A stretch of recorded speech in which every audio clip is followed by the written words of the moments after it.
All right, Willie Waffle has 3 movies for us this week that he has reviewed, so we can figure out which one you have time to go see. We've got the scary movie, Ouija. We also have St. Vincent, starring Melissa McCarthy and Bill Murray.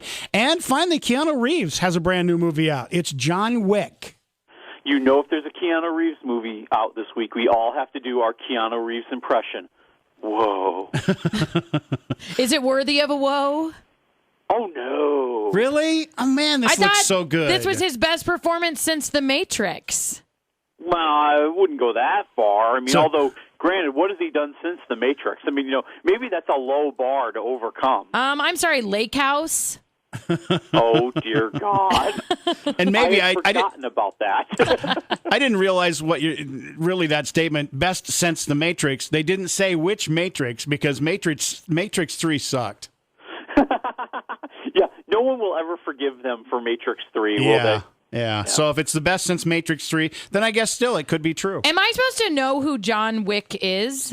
Like, is this a character from some book or something? They're establishing a new character. Well, he's a former assassin, don't you know? And he got out of the business. And now there are 2 things in this world that he cares about: his car and his puppy. Are you being serious? I'm being very serious. Is it a cute puppy? Like, what kind of puppy? How with the puppy? Is it a cute car? No, well, the car is awesome, but the puppy's really cute. Oh, okay. And the problem is, these Russian mafia lowlives, they've stolen his car. And so then he doesn't have any way to drive his puppy around if he doesn't have a car. I have a funny feeling the puppy's no longer around. They killed the puppy. Oh. Why do you tell that? You could because tell. It happens really early on. This movie's really based on a puppy.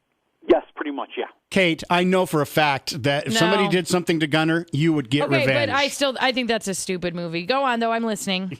You're such a liar. I think you've kind of hit the nail right on the head. Although granted, the puppy is very symbolic of something else, but the whole idea of the movie is that, that's just basically a cheap way to get him back into the business and to have him run around and blow stuff up. And that's what the movie's all about. They don't want to be much more than that. It's not so much about the story. It's not so much about the acting. God, it's never about the acting. But, I think the biggest problem with the movie is Keanu Reeves. I mean, it's not that he's bad, but, throughout the movie I kept going, man, I wish Jason Statham was playing this guy. Oh, Jason Statham, I love him. He would be awesome. You would never mess with Jason Statham's puppy. No, you would not. So what'd you give it? I'll go like 2 waffles. You're saving all your waffles for St. Vincent. Some would argue that. What are you arguing?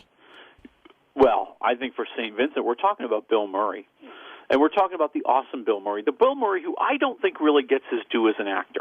I think, the legend of Bill Murray is all about his life and the crazy places he pops up. And he's a really great actor, but I think we forget about it. And he really does remind you about it in St. Vincent. He's playing this guy. He's kind of ornery. He's kind of grumpy. He's a misanthrope. And this new kid moves in next door with his mother, played by Melissa McCarthy. And they don't know anybody else in the neighborhood. And when they need a babysitter, the only guy who's available is Bill Murray. And he's a very, very bad babysitter. But what an awesome babysitter he would be. Well, and that's the movie. The movie is really, watching him grow as a person and really kind of revealing what's truly going on in his life. And I think the whole movie is like that. The whole movie is about people who are facing horrible struggles. They feel the world has done them wrong. There's some sort of cosmic, wrong going on here. And with Bill Murray especially, we see with his character, there's these very deeply emotional moments, these dramatic moments where we learn about the desperation in his life and the pain in his life and what's happened to him and why it's kind of made him into who he is now. And watching Bill Murray kind of just evolve that character from scene to scene with such great nuance to the point where you almost forget who he was at the beginning of the movie, that's what makes him awesome. That's what makes the movie awesome. I'm going to say 3 waffles out of 4 for St. Vincent. Ooh, I can't wait. That means you're saving all the waffles for Scary Movie Sunday with Ouija. Oh, good grief. Oh, lordy, lordy, lordy. Oh, Ouija, I don't know if Ouija. I want to hear this. Cover your ears. Because I'm going. Yeah, it's time for earmuffs for Kate, okay? Ouija is just kind of a blah movie. You've got this group of high school seniors, and one of them is messing around with a Ouija board, and of course it leads to bad things for her. It leads to her demise. And the rest of her friends, they find the Ouija board, and they decide to use it to try to reach out to her to find out the truth. And that's when they unleash an evil force, which is taking them out one by one. And it's a very, it just wants to follow the standard modern horror movie formula, and that's what makes it so average. You've got this group of interchangeable, unknown, pretty little actors who all work cheap. You've got characters making horrible decisions and putting themselves in ridiculous situations, but ultimately the movie really stinks because, it's cheap. I mean, you can feel how cheap it is, and you're going to see 5-year-olds who are trick-or-treating on Halloween who are scarier than the ghosts and the spirits that are in this movie. I'm going to lose my Scary Movie Sunday picking privileges with my friends. You don't have much choice. There's no other options. There are no other options. You're really stuck with it. I know. And I'll say 1.5 waffles. That was nice of you. I could feel that you were really stretching on that, but I appreciate it. I do it for you. I love it. What do we have next week? Next week, how about Nightcrawler with Jake Gyllenhaal? I can't tell if this is going to be good or not. I think it'll be good. I like Jake Gyllenhaal. I'm into it.